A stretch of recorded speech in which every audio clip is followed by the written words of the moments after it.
I want to blow people away with my music. I know I have what it takes.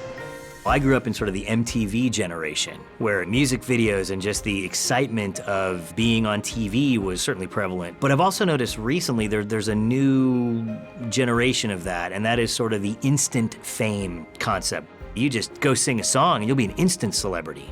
I think the lure on people, in particular young people, it's gotta be intense. Today, we rehearse a certain way, I ask you to play it that way, and you still just do your own thing. I have my own style. Have you not noticed that? It's worship, Grace. We're there to worship. Hello? Grace, Frank Mostyn. It can happen really quick for people, and it can be dangerous. If you're not suited up or have the right support system around you or the right grounding, it can be really terminal. You have to be very discerning about your decisions and never compromise who you are as a person or what your morals are. You always wanted your life to be about God. And these days, you're just all about you. Music could be powerful for good or powerful for confusing. So it was a good medium, I thought, to explore this idea of chasing the shiny, temporary things at the expense of the more everlasting. Your body is the biggest asset you have. It's your currency. Sometimes you have to spend it. What I hope this film does for young women is that they realize they don't have to compromise who they are just to make it further in a certain career aspect. And then also, I think it's important that adults see when they're watching Grace's side, if you're not careful, you will just push them further and further away, and sometimes irretrievably. So I think there's something to be learned from both sides of the equation, and that's something Brad was adamant about all along, was Johnny couldn't be too likable, and Grace couldn't be perfect. I'm the authority here, not you. Oh, you're the authority? You're also the one who used to get wasted and went to jail for it. It's a universal story. The prodigal is not limited to the Christian audience. They're prodigals from all walks of life. A dear friend had a similar situation with his daughter. She had been raised in a Christian home, and at 18, she ran away. And we were all just trying to make sense of it. My only kid, Moss, and you just rip her right from under me. Settle down. All the characters are reflective of some aspect of my own experience. My dad was a professional trumpet player, and I'm a drummer by trade, so I can relate to Grace's character and that desire to branch out and tackle the world and make a name for yourself. And certainly these days, being a dad of 4 myself, the dad certainly is an extension of my own experiences. Gracie Trey. Sounds better. Yes, it does. There's nothing any of us designed to give a negative commentary on fame or the music business, but for a girl like Grace, who has such a moral compass, it is, I think, a genuine struggle to say, how do I navigate this instant connectivity world that we live in amidst the ancient traditions of faith that are timeless? Oh, you are not ready for this. And action. When I read the script, I thought, well, this would be fun, but they're never going to find the girl, so they're never going to make this movie. We had planned to do a nationwide search to find the actress that would play Gracie Trey.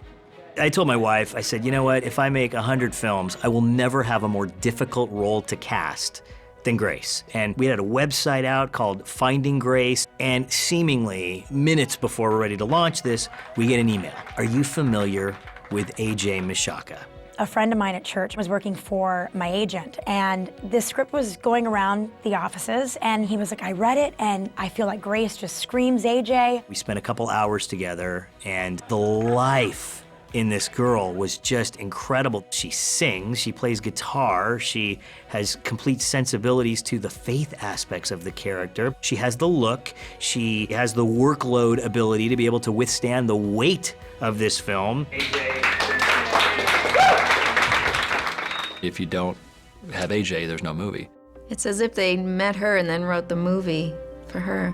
All right, roll camera, please. We're rolling. There are so many relatable issues that Grace and I have. My sister and I grew up in a really small, close-knit Christian family. Got kind of bit by the entertainment bug at a really young age, and my mom was terrified of the industry and prayed on it for weeks and talked about it with our pastor for a long time, and just kind of ended up going, oh my gosh, it's not up to me. This is a passion that the Lord gave my girls, and if this is something they want to pursue, I have to enable them to kind of continue their dream and their goal. And so I have so much respect for my mom for allowing that. She's yours now. Upon meeting James, one of the first things he said was, you know, I used to be a music pastor before I was an actor. My first job out of college was as a minister of music at a Methodist church, and my dad was a deacon in the church, and so it was a very close to home story for me. Johnny's life and mine almost are mirror images reversed, in that he was in the entertainment industry and then went to the church life, and I was sort of the other way around. He plays in a charity band called Band from TV. We just said, you know, James, you got to do this role, and he was all in. Like AJ, James is very down to earth. He's great to work with, someone you like to be friends with. I look at him as a father figure, actually, in real life. I needed to audition myself for this really big film, and he ended up playing the opposite, actually my dad, in the audition tape, and he helped me for hours. And it was such a blessing that I had this fellow actor who cared and who was just amazing and really encouraging. Honey, this one's on you. You broke your word. Again. One thing that's so great about Shawnee is you can see such depth in her eyes and depth in her whole persona that I believed that she could have lived that rock and roll life back in the day, and she could have also made that transformation to be a stay-at-home mom and find great fulfillment in that. I have so much respect and admiration for Michelle, this woman that I had the honor of playing. How she navigates those waters with such respect for these other human beings in her life. I remember telling Shawnee, think of Elastigirl from The Incredibles. You're gonna stretch yourself in every direction, in every way possible to try to keep this family together. And I think she was charmed by that. And almost from minute one, it felt like a family. Hey, superstar. Hey, Rach. I adore Jamie Grace. I think she is so talented. I'm already a fan of her music and her inspiration to young girls. I think she's an amazing woman. I actually became really close friends with her, and we've continued to hang out and talk. Grace, you have the best life ever. My most fun memories were us in this cupcake shop, and we're getting complete crazy sugar highs, and Brad's like, all right, calm down, like no more sweets, focus on the scene, and we're giggling, and we're always professional, but that's when I felt like, oh my gosh, like you can be in this industry, but you can still be a kid, and I love that. Just stop running.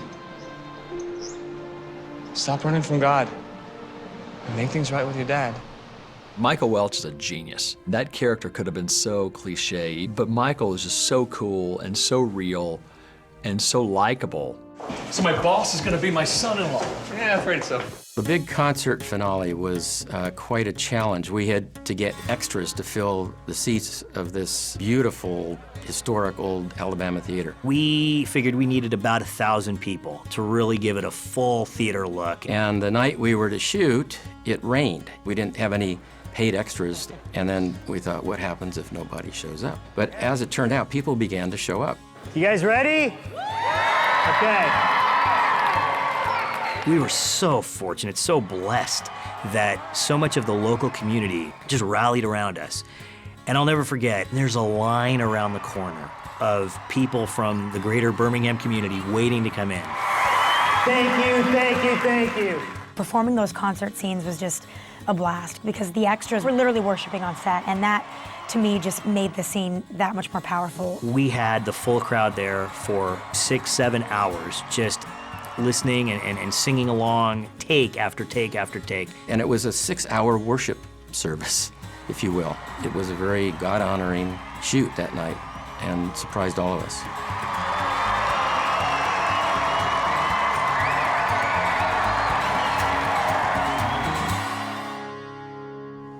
I never did give you the credit that I should have. You think you have built something or you have something in this world, you know, the right collection of pleasures, and eventually it all comes to nothing. And you hope as a parent that your children set their sights on the eternal things. I hope that we've brought positive praise to the name of Jesus Christ. And I hope that this film provides a catalyst for honest, transparent conversations as a family unit. How are we in our relationships to our adult children? And how are we in our own personal relationships with God? I hope this movie really brings up communication and brings up the characteristic of grace. So many of us don't have grace for people, and I feel like it's something that really escapes a lot of people. We all need to kind of learn from that with this film. To see fathers and daughters and mothers come up to us with tears in their eyes, if not flat out weeping, telling us how they have experienced similar, if not worse, scenarios than what we see in our film.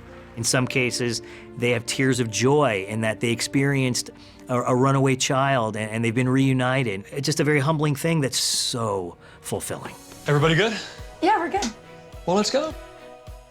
Being in this industry, there's a lot of letdown, a lot of rejection, and it's okay when you have the Lord. It's okay just knowing that no matter where we are in our lives, all we ever need is the Lord's love, and that never goes away.